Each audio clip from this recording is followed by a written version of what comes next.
David,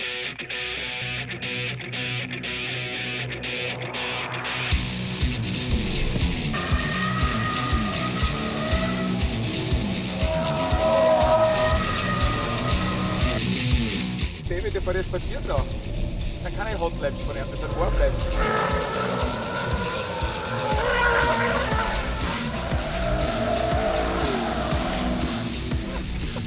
Komm mal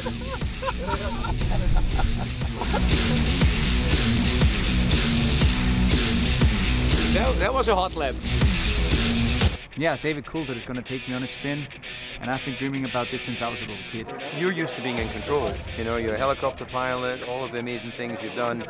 You've always been in the position of saying, right, now I go, now I don't go. It's not going to happen today? Well, when you're sitting in there, you're going to be like this. So maybe you can reach over and tap me on the helmet. But I don't have a steering wheel. Not today, no. Okay.